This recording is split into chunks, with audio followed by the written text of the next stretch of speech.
Hello, everyone, and welcome to the Double Dribble on Brew Sports Network, your island of the NBA in the ocean of the NCAA tournament that is going on.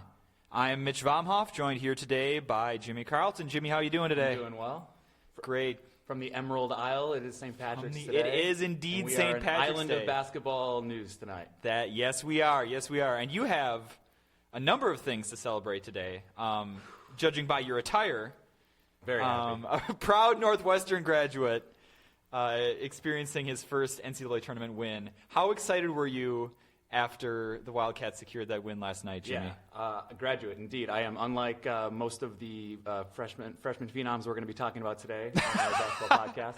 You have a degree. I did go there for 4 years. I think anyone who's on sports Twitter and is even tangentially affiliated or follows anyone in the media is already painfully, excruciatingly over-aware of Northwestern being in the NCAA tournament for the first time and winning yesterday.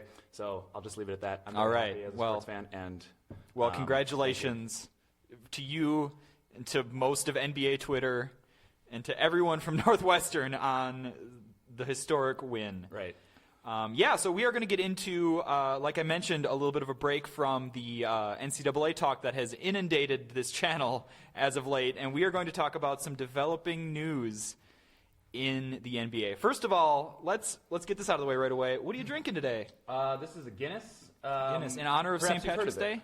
I'm familiar, let's say. I grabbed this out of the beautiful Brew Sports Network Excellent. communal refrigerator where there was also some coffee creamer, which I noted that if we brought a little Jameson whiskey, we could have an Irish car bomb going on with all these various things. If we really wanted to. It is nice Friday. Curdled milk. It is Friday evening, so, it is the happy hour, even though we had a show called Happy Hour weekend. Just now. Yeah, it is the happy hour. So what about you? You've got a Wisconsin. I have a nice one of my favorites from the Milwaukee Brewing Company, a Louis Demise. It's probably their flagship beer, but it's a nice amber ale. Very nice. And we also have some friends joining us for the first time. We do, in fact. We brought tchotchkes. They're dusty bobbleheads from the top of my dresser in my bedroom. I thought they probably would be better suited and get a little bit more use on our show. This is Jason Kidd. There's former Bucks great Junior Bridgman. Excellent. They were giveaways, and they're the only bobbleheads I own that aren't broken. Perfect.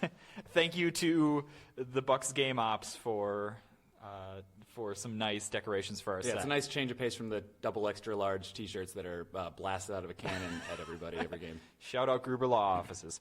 All right, let's get into it. Let's get into some headlines. We talked about this on a previous show, but Jimmy, we have some ball news this week. It seems like we always do. And seeing as how this isn't a medical show, I have to be talking about LeVar Ball, son of potential father of his son, who is a potential number 1 overall draft pick. Lonzo Ball continues to really speak his mind to anyone who will listen. And it's great. You put a microphone in front of his face. I'd like to have him on the show. Maybe we can get him. If there's a microphone within like 1,000 miles, he seems to be drawn to it. Listen, he has said, one, that he would like a $1 billion shoe deal for his children, which, he's three sons who are all very good basketball players. So that's the American dream. I mean, this is a capitalist society, and the market will dictate whether his sons are worth $1 billion. That's true.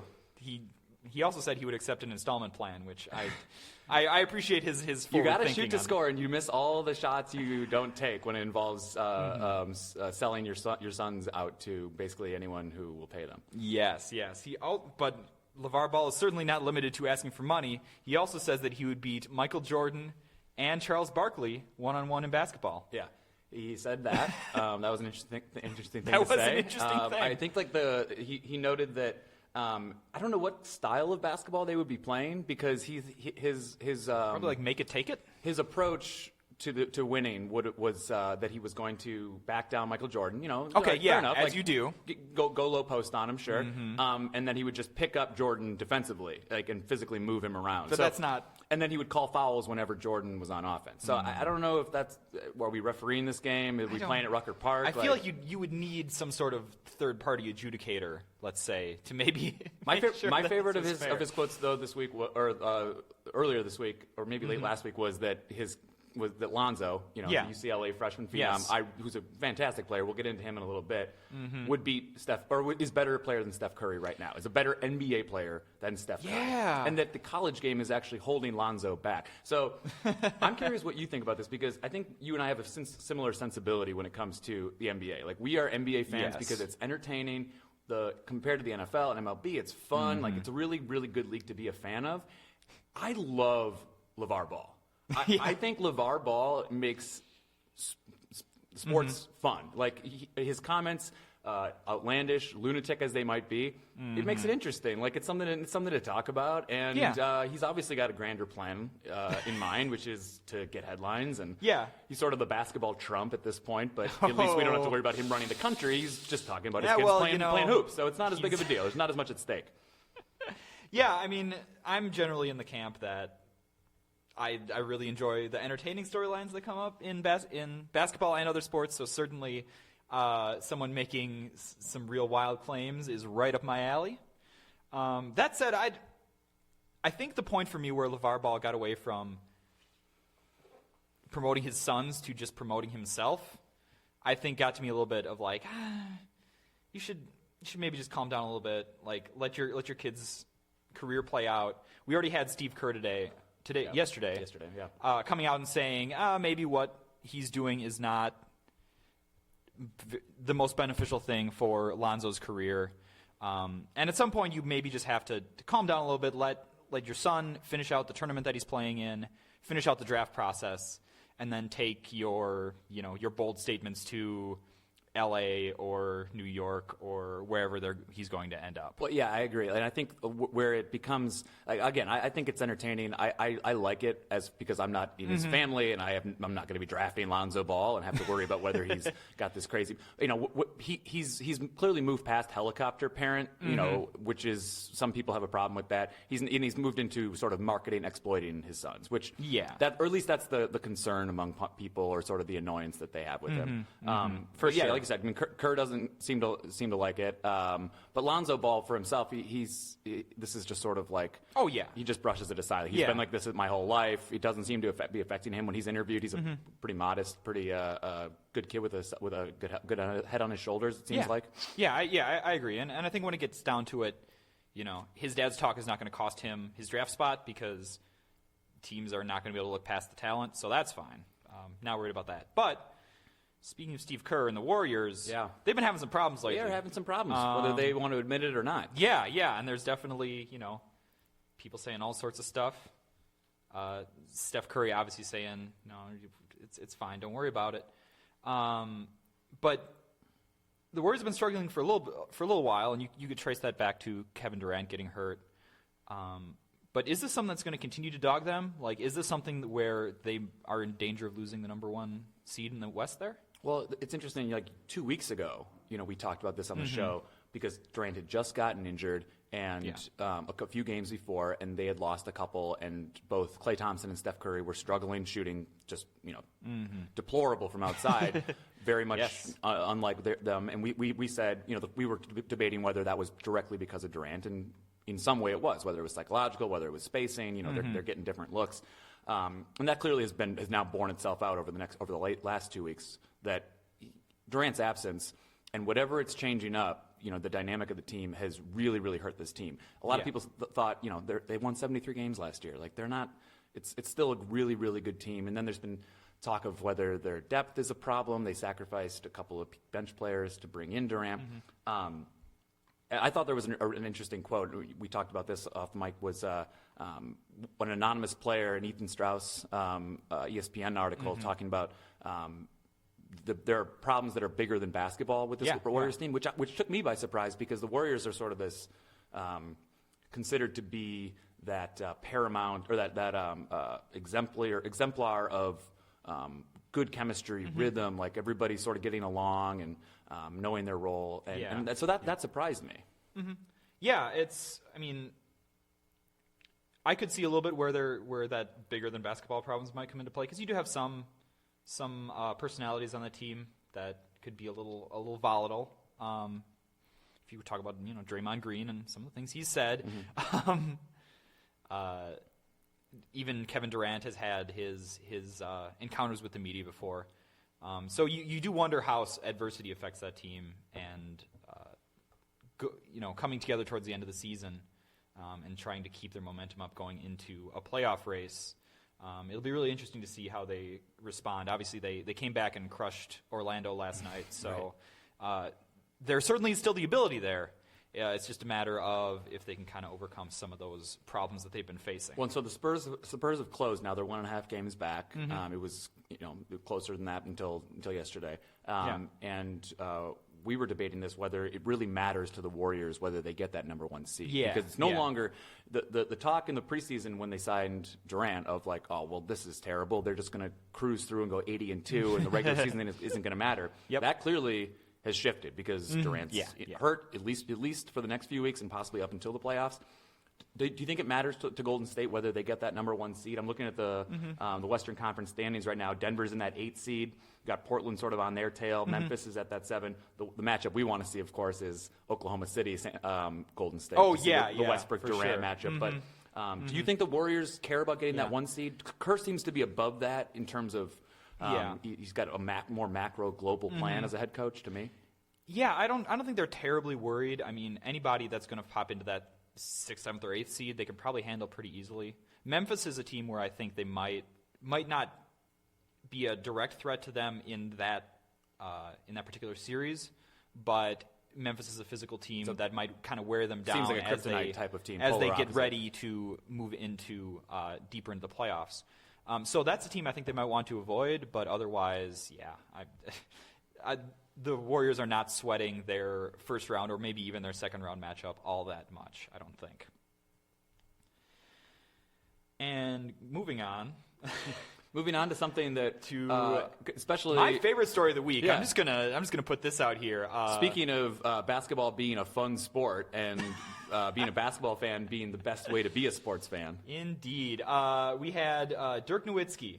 There was potatoes this week. 6th man ever to reach 30,000 points. Yeah. Much love to Big Dirk the German. He's had a special place in my heart ever since the Bucks nominally drafted him for the Mavericks. Very briefly. I really liked him. But Dirk reached 30,000 points last week, and as a congratulatory measure, received in the mail a potato with his lot of visage upon it. There were spuds going all over the league this week. And developing.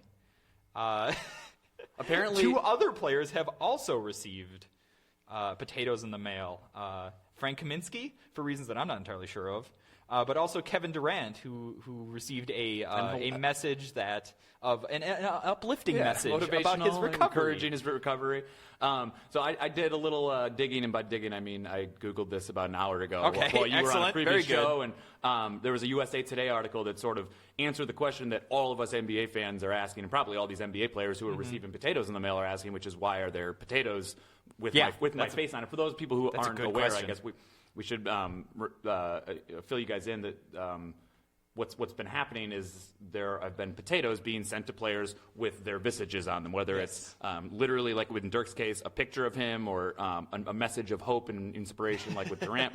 So USA Today got in touch with the guys who are behind this.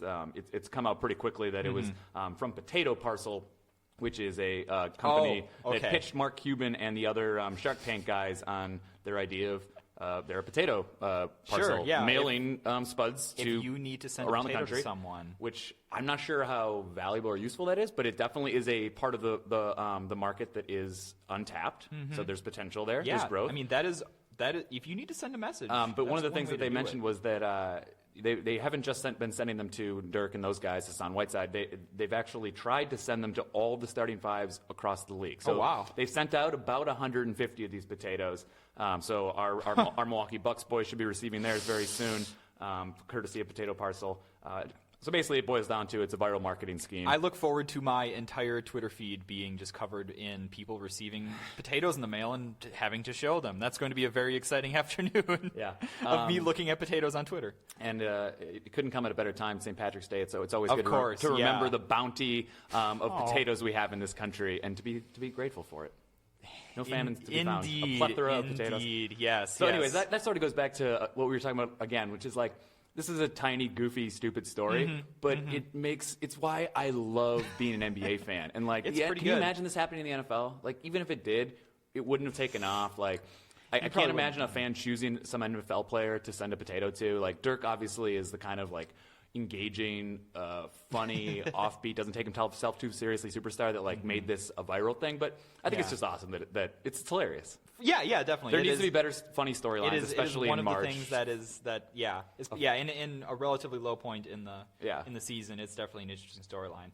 We do have one question coming in from Benjamin, who asks, Jimmy, did Northwestern win last night? I believe give us that a little Northwestern bit? won. I can confirm that. But All right. I don't want to talk about it too much. Okay. All right. No, I've celebrated. I'm happy, and all of sports Twitter has already made it quite clear that Northwestern won, and probably will win tomorrow against Gonzaga. It's very respectful. Moving on. I like that. All right, we are, speaking of Northwestern, going to talk a little bit about the NCAA tournament. Yep. But because the tournament has been covered very well on our other shows, shout out to Happy Hour and the College Road Trip. Yeah, a lot of great shows with it.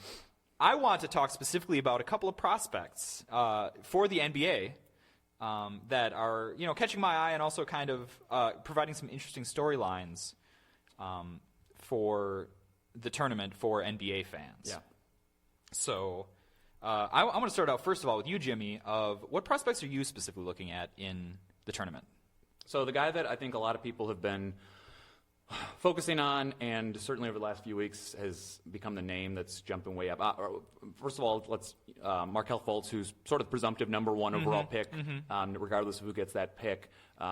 He and his Washington team will not be participating in the NCAA tournament. So that's one player we're deprived of. But of the guys that are participating and are playing in March Madness, the one that I'm excited to see is Jason Tatum with Duke. Okay. We talked about this earlier as well. Like, Duke's just bounty of talent.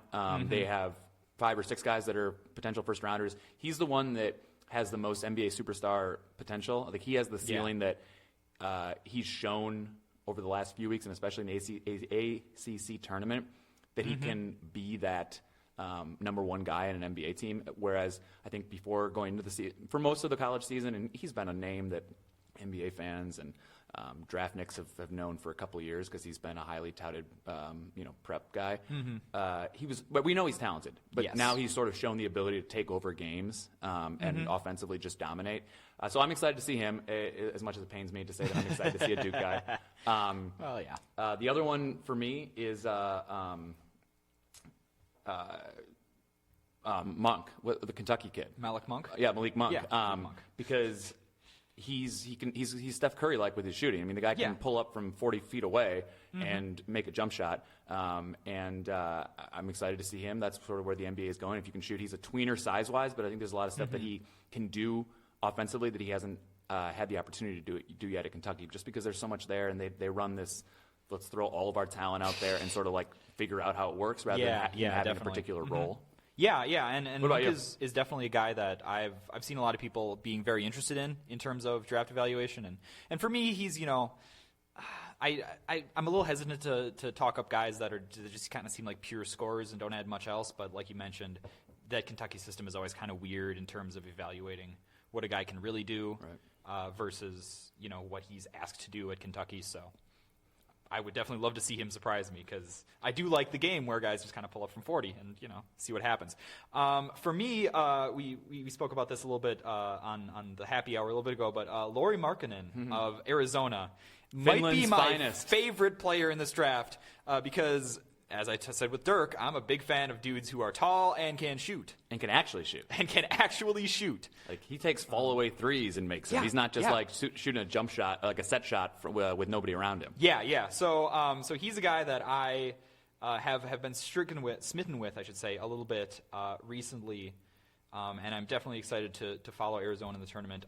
Jonathan Isaac of the Florida State University has also been super interesting to me in that kind of almost Giannis Antetokounmpo type, really long, athletic dude who we don't quite know where he's going yet, but is super interesting. And so that's a guy that I'm definitely tracking. And I seem to remember he had a pretty good showing last night in their game against Florida Gulf Coast. Lonzo Ball playing tonight. Lonzo Ball, A little obviously, bit later. yeah. We talked Your about him. presumptive number He's two. I love watching him because he's, for as much hype as he's gotten, and considering what his, the way his dad sort of presents him, you think of him as a player that is much more me-centric than he is. He's a 14.7 assist guy right now in college when he could easily do whatever he wants offensively. He could be that sort of next generational developmental evolutionary point guard. The next type of NBA point guard, because he's big, he can shoot like crazy, he can shoot over guys. He's an incredible passer with great vision. The thing that always strikes me with him is that jump shot that he has, which is like from the left side of unorthodox. From like the left side of his body with his elbows out, and he kicks his right foot out, and it just looks like hell, but they go in half the time. So and there's been much talk on NBA Twitter and on the internet in large about Lonzo Ball's unorthodox shot and how that's going to translate to the NBA. I mean, considering the range he shows on it already, I don't think that's a problem. It's so cool to watch him just pull and up. it is very interesting to watch in kind of a setting where we've pretty much standardized the shooting motion. To watch a guy with a completely different motion come in, it's like watching Jim Furyk swing a golf club. It's crazy. It shouldn't work, but it totally does. So. You like Josh Jackson and Frank Mason III on Kansas, right? Or you're at least intrigued to watch them? I very much am. Frank Mason, for me, is a guy that follows in the kind of the Malcolm Brogdon. I know we're making a lot of Bucks references, but style of older dude on a good team who is kind of has had some of the shine worn off him because he is going to be 23 years old when he actually enters the draft. But it's just a guy who's just played solid basketball for a long time, and especially on a team like Kansas that's just always kind of hosting a couple of one-and-done type talents. Right. To watch a guard like that perform at a high level for all 4 of his years, I think he might benefit from people watching Brogdon perform very well in the league, where he might move up a little bit realistically he's a low first rounder, high second rounder, but he might move up based on teams seeing a little bit of success with those older dudes. And so guys like him, Josh Hart from Villanova is a guy that I kind of like for the same reason. But yeah, I'm Josh Hart and Caleb Swanigan, the 2 most boring great players in the NCAA. Yeah. And speaking of Malcolm Brogdon types, like those guys are, they might as well be playing like rec league and YMCA basketball with rec specs on for like the style of their game, but it's effective and it works. And those guys we've seen that succeed in the NBA. Those guys can carve out a role and a niche for themselves, and they know what they do and they stay in their lane. Yeah, so I do think guys like that are, like not the most exciting prospects, certainly not guys that you're going to get jazzed up with if your team picks them, but definitely guys that project as really solid role players or contributors on a team that I'm looking forward to seeing. Those are all guys I would love to see in a team that I support. It's interesting to think about how much the NCAA tournament actually matters for these prospects. Like this is the second year in a row where the presumptive number 1 pick is not going to even play in the tournament, and it doesn't matter. Not that it would change, if your team sucks, your team sucks, and that doesn't change whether you're individually going to be an impact player at the NBA. Obviously, Ben Simmons last year at LSU, Markelle Fultz now. But the sort of, I think it's where that next tier is that we're talking about with the Frank Masons. Those type of guys are the ones that can actually really improve their stock. I think your Josh Jacksons, your Malik Monks, your Lonzo Balls. If Lonzo Ball goes 1 for 8 tonight, and UCLA Flames out in the first round, that guy's still a top 3, 5 pick, right? Yeah. Except for to the dudes in my Twitter mentions saying, why would the Bucks draft a guy who went out in the first or second round? Shout out Jabari Parker. But yeah, no, I do generally agree with you that that those young guys and the really high picks, generally speaking, aren't going to have a lot of variance depending on what they do in the tournament, because teams have gotten really smart about drafting a guy and his body of work throughout his season or multiple seasons in college. It seems like older point guards, your junior, senior, your Malcolm Brogdons. We saw this with Kemba Walker, who became Mr. Clutch in college, and I think gained a certain amount of confidence, a certain sort of swagger, a certain known quantity to his game that has helped him become eventually a really good NBA player. Yeah. He's still the exact same guy. He's still sort of like not really a point guard, but he does enough things well that basically that those NCAA tournaments where he went off have become like a launching pad for his career. And we were talking about this. You mentioned Steph Curry, Mario Chalmers, other guys that performed in the NCAA tournament who were definitely not considered elite prospects. I mean, Steph Curry ended up going I think seventh in that draft. Mario Chalmers was a later first round guy. He was actually a second rounder. A second rounder, and so it's there, and especially with point guards because you can sort of show that you're a composed floor leader who can run a team, and you can come in and actually contribute at the NBA level. One guy that we live in Wisconsin, and the Badgers game last night was obviously a pretty newsworthy thing here, pretty exciting game, and Wisconsin's Bronson Koenig hit 8 threes yesterday. He's the guy that I don't even know if he was really on draft boards. He was probably the most draftable of the Badgers players because Nigel Hayes has pretty been close. falling Yeah, off. Nigel Hayes is really. But if he can hit 8 threes, I mean, if he's going to hit threes that are at that level, he's going to get drafted. I mean, that's what the NBA is looking for, and he's got the size. So he's the type of guy that I think can actually contribute at the NBA. Yeah, for sure. Or make a move in the tournament. Yeah. Ian in the comments out here is making me sad, saying, "Remember last time Jabari got injured? Bucks made the playoffs. #Go Bucks." Yeah, I mean that's a discussion we might have to have at some point about the fit of some of these. They just want to make us. First People just want to make us in, sad in the NBA. Yeah, like we the talked about this 2 weeks ago. We don't want to talk about Jabari being hurt. Like, yeah, we're just gonna ignore that. And I was we're really trying to not bring it up from this our week. memories. All right. Anyways, let's move on to guys that aren't hurt and are doing Yes. really, really big things right now in the NBA. Yes, definitely. It is. We are getting down to it. We have a couple of weeks left in the season. We are looking at playoff spots. We are also looking at season awards. And this might be, Jimmy, the most controversial MVP race that I've seen in years. Fascinating. It's definitely the most interesting. Yeah, it's awesome to have 4 guys playing at such a high level that you have to pick between Russell Westbrook, James Harden, LeBron James, the perennial MVP candidate, and Kawhi Leonard, who is, maybe with less fanfare, but really becoming one of the most dominant two-way players in the NBA today. So I was actually reading the other day, Tim Bontemps of the Washington Post took a straw poll of a bunch of league executives to say, who is your MVP at this point in the season? And the results came back. It was fairly clearly James Harden was leading the race, followed by Russell Westbrook. But those two guys are probably where it's going to kind of boil down to. They're the front runners of a 4-horse race. At this race. point, Jimmy. For me, it's Westbrook. For me, it's Russell Westbrook, and it's really not close. If you're talking most valuable, if you're talking most outstanding player, like NCAA tournament style, he's doing.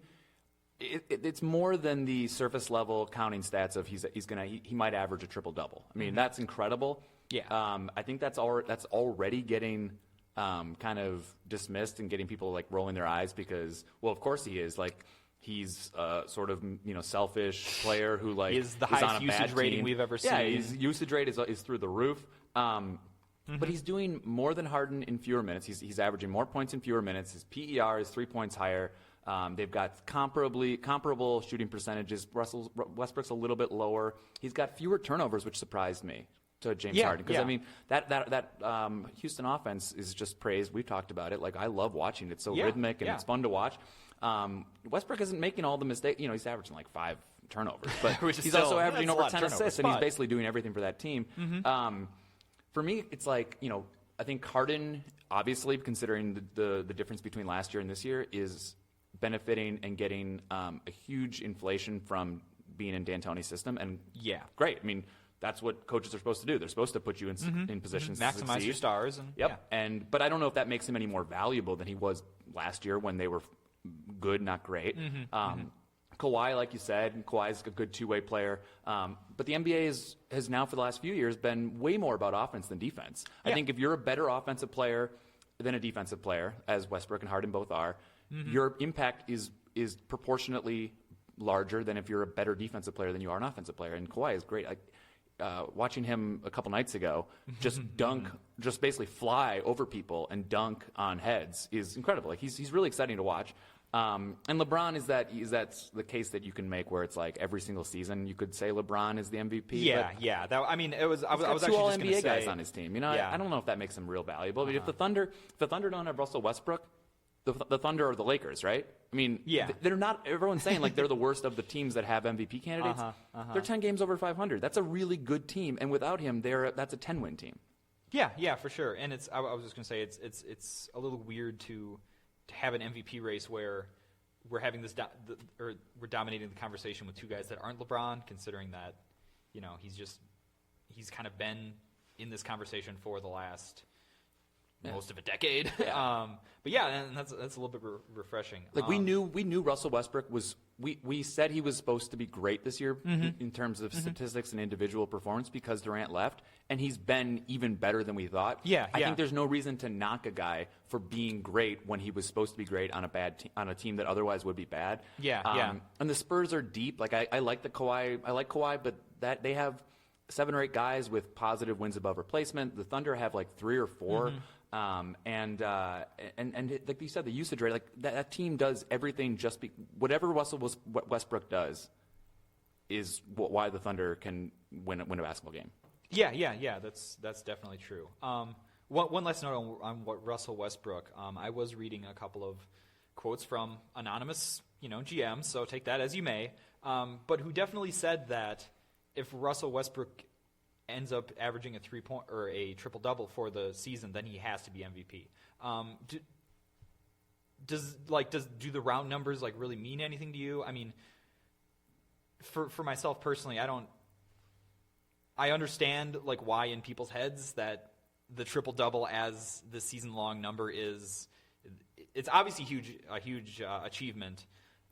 And I can understand why for a lot of people it would be like, oh, this guy automatically has to be MVP because he got this amazing achievement. But I think the counting stats are great. It's certainly become, in terms of most valuable, that is every year that there's a close race, you debate what does that mean when it's not just, LeBron is the winner because is the most valuable because there's nobody close. This is another season where the subjectivity of that award comes into play. And it does mean different things, but if you're just talking about, obviously, to his team, we've talked about that. The Thunder are terrible without Russell Westbrook. His usage rate is huge. His wins above replacement, they're both first in the, usage rate, wins above replacement, points per game, all that stuff. He's number one. He's first in the league. Beyond that, if we're just talking about value to the league, to the NBA as an entity, that storyline of Durant leaving, Westbrook is going to have to take over. Westbrook is a maniac who's going to go crazy and basically seek revenge on the entire NBA and sports at large. He's done all that stuff. The storyline has been as riveting and fun as it was supposed to be, and I think that's of tremendous value to the league as a whole. Yeah, for sure. 30, 10, and 10 is really great, and it also helps that he does all the other stuff and has all the advanced metrics and other analytics in his favor as well. Yeah, definitely. Another question coming in here in the comments from Ian. If the Celtics pass the Cavs in the East, does Isaiah Thomas move into he asked the top 3 for MVP. I'm going to ask into the conversation with those other 4 guys. Top 5, probably. Yeah, top 5. I think right now he's definitely your top 5. He's definitely a top 5. Oh yeah, he's probably the guy that we would have next on the list if we went from the 4 that I brought up in the beginning. If we expanded that to 5, Isaiah Thomas is the 5th for sure. So he's right there. Isaiah Thomas feels like the guy who, if the NBA season was the NCAA tournament, he's winning most outstanding player because he's just taking over games, or specifically he's taking over fourth quarters. Exactly. The king in the fourth. Oh my God, he's so good. He's easily the most fun to watch. Later on, if we have some time, I want to ask you about your all exciting team, most fun guys to watch. If we're talking all NBA, all defensive, all exciting. Boston's 2.5 games back in the East. Cleveland just got Kevin Love back. It's hard to imagine the Celtics catching the Cavs. But if they did, I could see Isaiah Thomas being in that. Probably, maybe he goes 4. Maybe he gets the 4th votes. He's obviously the kind of guy who's going to get a ton of third place votes, and that's how these, the all NBA and the awards votes are first and second and third, and each nomination has a certain number of points. Yeah. But I don't see him getting first and second place votes when there's already 4 incredible candidates.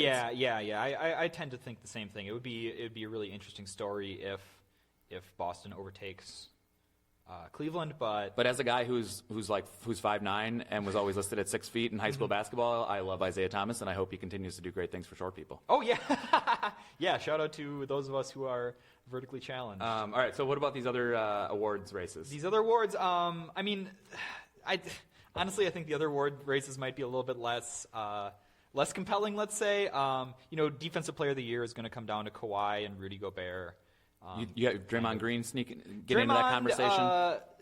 I think definitely he's going to hang around that conversation, but, Defensive Player of the Year always seems to me like maybe not as associated with team success as an MVP does, but Draymond might have an issue with a little bit of voter fatigue, and that like he's been, they've been talking about him for years.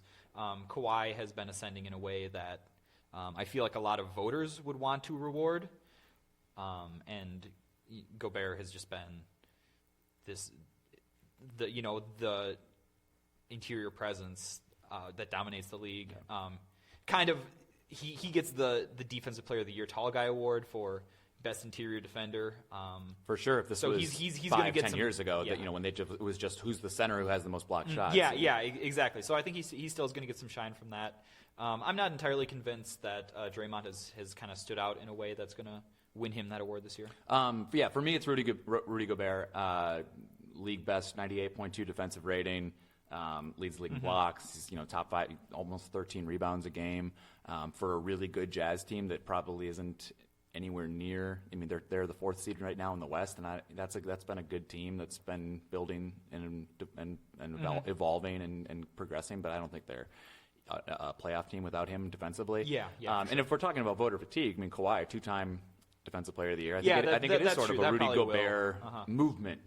We're waving the flag for here. Yeah, that makes sense. And I think really any of those 3 guys we talked about are probably deserving because they're all incredible defenders. But yeah, Rudy Gobert he's going to climb the mountain at some point. I think this might be his year for sure.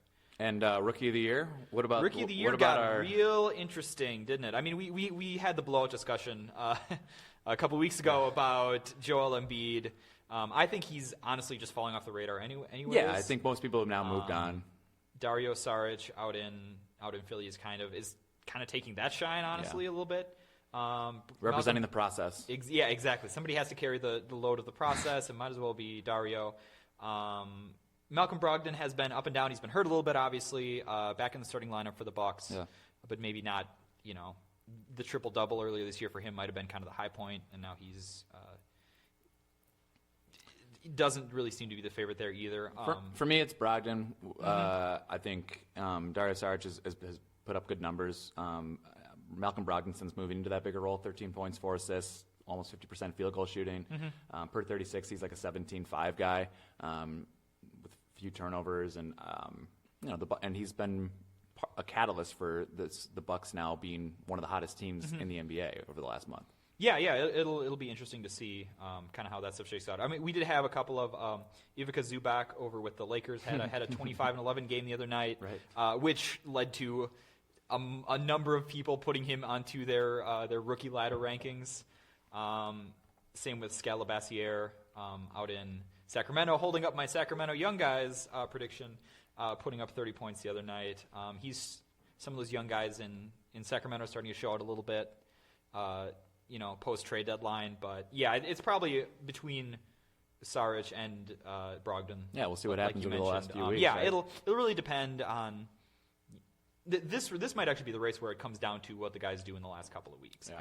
I'm starting to think. Because the Rookie of the Year is one of the awards that, even though a lot of them have evolved to be a little bit more advanced, sophisticated metrics taken into account with the voters, Rookie of the Year still is usually the one that's like, who averaged the most points this year? Yeah. But I'm cheering for Brogdon. He'd be the first second-round pick that would have ever won the award, and he's a cool guy. Yeah, definitely. We love the president. It'd be a great story. The commander-in-chief. The president, the commander-in-chief. I don't know if you thought about this earlier, but I put together my all-exciting, my all-fun-to-watch team because I think that should be sure. If we're all going to be on like, the league pass, state of mind. For me, that's our boy Isaiah Thomas. So shout out to number 5 in the MVP race. There you go. Yeah, exactly. Kyrie Irving, who's the most artful and beautiful to watch finisher in the league. Kawhi Leonard, Giannis, our boy, and Nikola Jokic, because he's gonna throw the most hilarious, beautiful, under his own legs and like over his head assists for any man that's ever been 6'10". Yeah, for sure. I mean, I obviously agree with a lot of those. I was reminded the other day when I watched an Oklahoma City game. And unfortunately, I have not.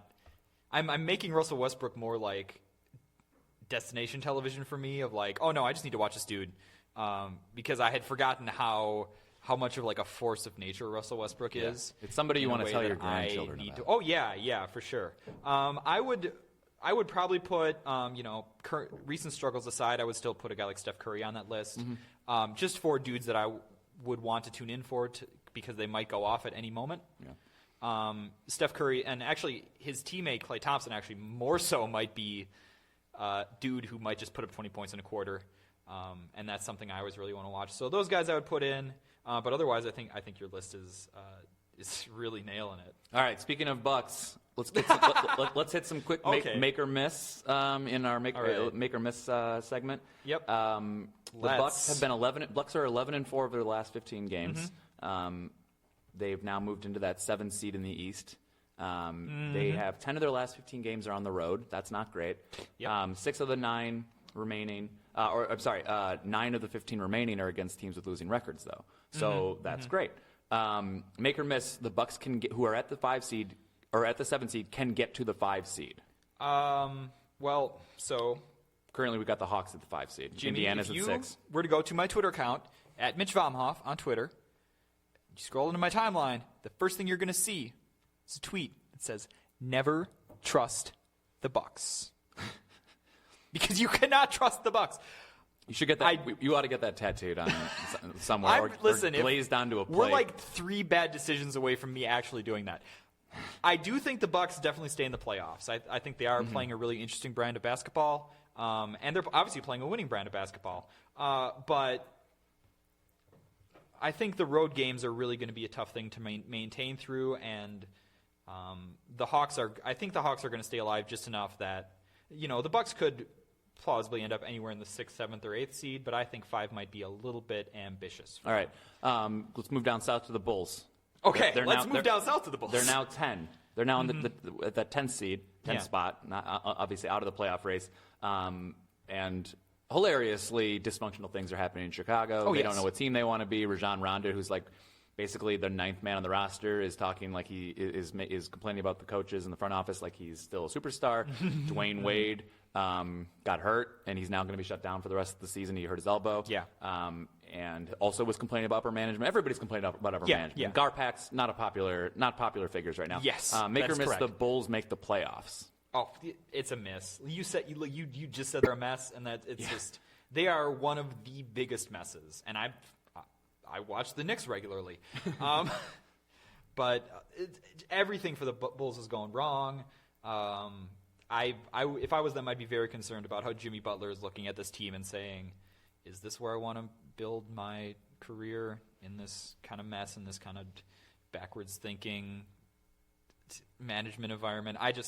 I can't see them. Yeah, Jimmy Butler's saying, "I want to be a Bull for life," at the same time when everybody in Chicago, everyone who's good on the Bulls is like, "I want to get the hell out of here." Yeah. How about this supplementary make or miss follow-up? Do you think Dwayne Wade's happy?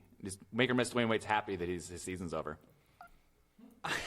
I don't think he's that bummed about it. I think he's probably fine. He's like, I'll take the rest of this contract, and we'll call that one a wedgie. Exactly. Yes, that is a wedgie. All right, I have one for you this time, Jimmy. We touched on the Warriors having some struggles. Steph Curry says there's no panic for the Warriors, and personally, he's doing fine. But he has fallen down to 9th in the NBA in 3-point shooting among point guards. Just so among point guards, in the league, among point guards specifically. Make or miss, he's struggling. This is actually 2 makes or misses. Is he struggling physically? Is he struggling psychologically? Or is he actually just fine? I think Curry's fine. There's obviously spacing issues happening with them. He's so good at shooting, and shooting is such a practiced art. It's not like, I mean, I don't know what else. I guess I'm saying that like he's so good at the one thing that he has always been good at. It's hard to believe that has just fallen. He's just forgotten how to do it. This is like he's riding a bike is him shooting 3-pointers. Although we did see during the All-Star break him miss several half-court shots. May have been the beginning of the end. I don't. It's like the home run derby for sluggers in the MLB. Yeah, I don't think it's physical. I miss on physical, psychological. If we're saying that Kevin Durant being out and messing with their spacing and just sort of like imbuing the Warriors with this like, well, are they still good? Like, what's going to happen? I mean, he might be struggling with a little uncertainty there about what his role is and how much to return to what he was last year. But I think he's going to be fine. All right, supplementary make or miss. Ray Allen recently chimed in to talk about saying that Steph Curry is the best shooter ever to him.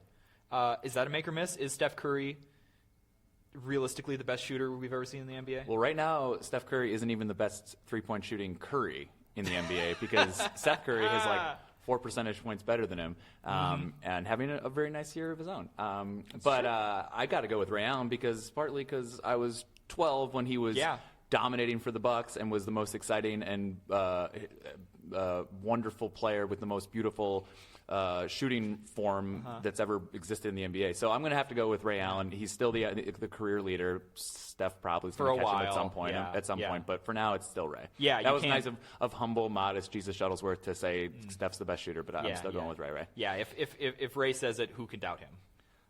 Okay, I got this one for you because I know you've been watching the Pelicans. Oh man, it's been very eagerly. It's been an adventure with the Pelicans, but yes, I have. Anthony Davis and DeMarcus Cousins, since the trade, when they're on the floor together, the New Orleans Pelicans are a -22 plus minus in all the 163 minutes they play together, with only 38% of their points when they're on the floor coming inside. Like they were supposed to be this dynamic post tandem. Make or miss, they've now also fallen way down in the Western Conference playoff race. I don't think that they're contending this year. Make or miss that next year, this is a playoff team that actually has its act together, and whatever this is supposed to be in the front court actually comes to be. This has really confounded me because I've always been of the opinion that when you put a bunch of talent together, it's going to figure itself out. But DeMarcus Cousins has had a real bad time since he went to New Orleans. He's up to 19 technical fouls on the year. He's getting suspensions all over the place. It's really not working out for him. I'm going to say that's a miss for now, but I am going to give them a shot to take an offseason, pull together, and see if you can make this Twin Towers situation work. I think the Pelicans could also do a better job of putting some players around those two. In the offseason, sign some more shooters. Yeah. I mean, they basically have 3 NBA players on the roster right now. They brought in Jordan Crawford. They just re-signed Jordan Crawford. For a 10-day and then gave him another 10-day contract. Now he's got a 2-year deal. Yeah, and then he got a 2-year deal. So there's work that can be done in surrounding those two with some optimal talent. I'm really hesitant to say it's a blown opportunity given the immense talent of those two players together. It's hard to imagine it not working. Even in today's NBA, it's certainly they're like a little bit of a dinosaur approach to basketball. And that's why I said it's just confounded me that those two have not quite clicked the way we thought they were going to when that trade happened. All right, going back to you, Jimmy. Another, let's say, Bucks-centric question. Make or miss, Giannis is the best all-around player in the league. The reason we bring that up is because he is on the verge of becoming the first player in league history to be top 20 in points, rebounds, assists, blocks, and steals, even though he can't really shoot yet. Is he ready to take that title of best all-around player, or is it still somebody who's a little bit more established like LeBron, Russell Westbrook, or Kawhi Leonard? Yeah, we should say that there is that reason why we're bringing this up instead of just being front-running bandwagon Homer Bucks fans. Yeah, no, there are statistics. I mean, I have numbers. To be the only guy in league history to do that, in the 5 major counting stats, is incredible, and people have called him a unicorn. That's sort of the in vogue thing to say about these guys. Everybody's a unicorn at this point. There are like 17 unicorns in the league, and I don't. Mitch, I think you're a unicorn. I will not. Oh, thanks, Jimmy. That's so nice of you. But I will not stand for this unjudicious use of unicorn in the league. Pick your unicorns, stick with them. Yeah, there are like probably 4, and that's it. I've got to say, I don't think there's no way he hasn't taken that crown yet. That is still basically. Most of probably 3 out of the 4 guys who are in the MVP talk.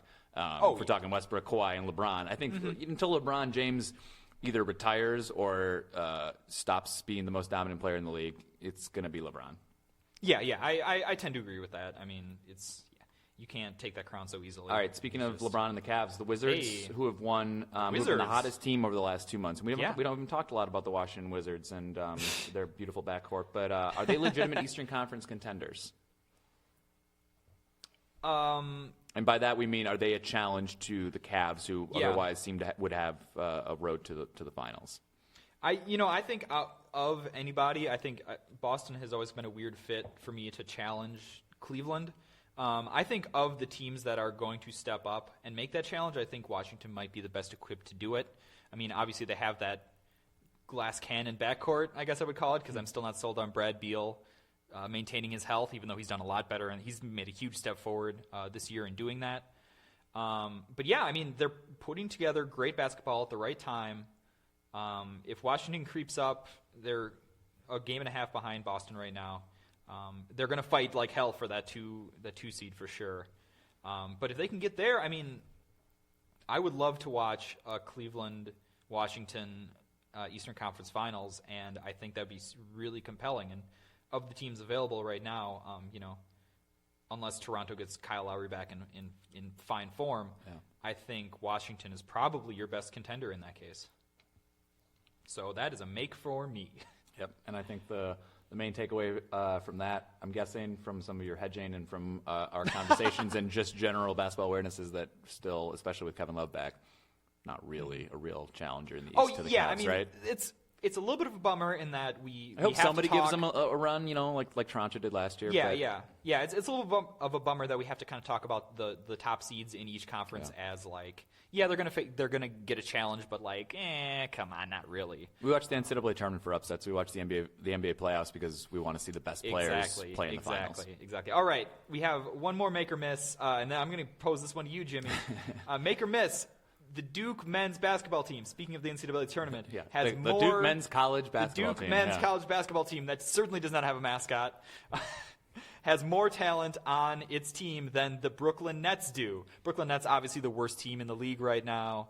Not even going to get their number one overall pick next year because of some real bad moves. Yeah, and speaking of entertaining storylines, just the Brooklyn Nets existing is one of my favorite continuing stories in the NBA. It makes for some real good humor. But Duke has guys like Jason Tatum, Harry Giles, Luke Kennard, Grayson Allen, Marcus Bolden, Frank Jackson, all guys who could be Those are all potential first-round picks, right? Yeah. So is Duke? We're not going to say I'm going to get out ahead of this. We're not saying Duke would beat Brooklyn in a basketball game because don't be crazy. But do they have more talent than Brooklyn? I was wondering how you were going to react when I put this on our rundown because usually this shut my laptop. Usually and this said, is the kind of like dumb argument or just useless speculation that gets thrown out, and it's pretty obnoxious and it doesn't really matter. Would Alabama beat the Browns?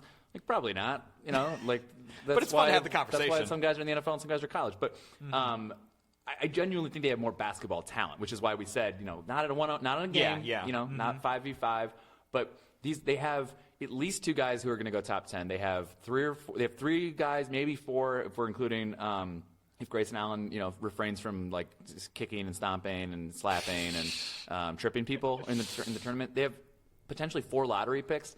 Brooklyn has one or two players that deserve to be playing in the NBA, and they're actually getting less talent because they aren't going to have any draft picks this year, and maybe not for the next couple of years. So I want to believe that Duke has more talent than Brooklyn because it's fun, and that's why we like the NBA. All right, great. Well, that was a robust round of make or miss. But I really appreciate some of these topics. It's great to talk about. All right, with that, we are going to wrap it up for the week. We want to let all y'all out there get on with your weekends. It is St. Patrick's Day, so hey, man, go on and get out there. Sorry for holding on to all of our viewers who were putting off their weekend plans and their St. Patrick's Day merrymaking because they had to catch up on they had to watch Double Dribble today. They were anxiously waiting. We appreciate it. As we wrap up, Jimmy, anything you're looking forward to this weekend? Any games that really stand out to you? I mean, for me, as a Bucks fan, I'm excited for Bucks-Lakers because last year the Bucks had a little problem with back-to-back Los Angeles games when they had the Clippers and the Lakers. They seemed to they had a little bit of fun. They went to a couple of strip clubs and then got blown up by the Lakers the next night. Which live your lives, do what you want, but beat the Lakers. Listen. If you're going to do it, beat the Lakers. So I'm excited to see that tonight. And then we got San Antonio, Memphis, sort of a good old grind it out. That was a game that I picked out as could be an interesting playoff preview. Yeah. And B is just, I love watching Memphis just grind people to dust. It's so fun. And then Minnesota, New Orleans is going to be exciting because Minnesota is one of the fastest rising teams. They actually might make the playoffs, which nobody saw coming. They defend. Nobody really knew that they were able to defend. They've got Bucks-like young talent. And New Orleans, who we said, are they? Yeah, are they going to figure it out? Still? Exactly. And then, of course, we have the Golden game State, everybody's Oklahoma watching. City, round 2. Less cupcakes this time because Kevin Durant is not going to be there. But if you want to watch two teams that really don't like each other, and you want to watch Russell Westbrook be really mad at people, Monday, 7 p.m. Central, 8 o'clock Eastern, 5 p.m. Pacific time. I want to cover everybody here. What's that in Greenwich Mean Time? I don't know. 1,400 hours? I don't no, but Golden State, Oklahoma City on Monday night, that might be – obviously the first game was probably my game of the year to look forward to, but this one's going to be just as good. Yeah. So tune into some of these games this weekend. It's going to be great. If you can tear yourself away from the tournament, do that. Otherwise – Monday's a good day to do it. Monday's a good day to do it. In the meantime, you can catch us on Facebook here at Brew Sports, brewsports.com, at BrewSportsNet. No, brewsportsnet.com, at BrewSportsNet on Twitter. Please follow us. You can follow me at Mitch Vomhoff. You can follow Jimmy. At Jimmy Carlton88 on Twitter. Oh, sorry. At Jimmy Carlton88 on Twitter. Sorry, and I had to catch the 88. Read all my stuff on Milwaukee.com. Milwaukee.com. Thanks for our commenters. It's kind of cool to interact with some of our Facebook commenters. Yeah, definitely. Thanks for the comments. Thanks for the views. Always looking forward to interacting with you guys. We will catch you again next week, next Friday at 5 p.m. Central, 6 p.m. Eastern, 3 p.m. Pacific time on the Double Dribble Show here on Brew Sports. Happy St. Patrick's Day. Happy St. Patrick's Day, everyone.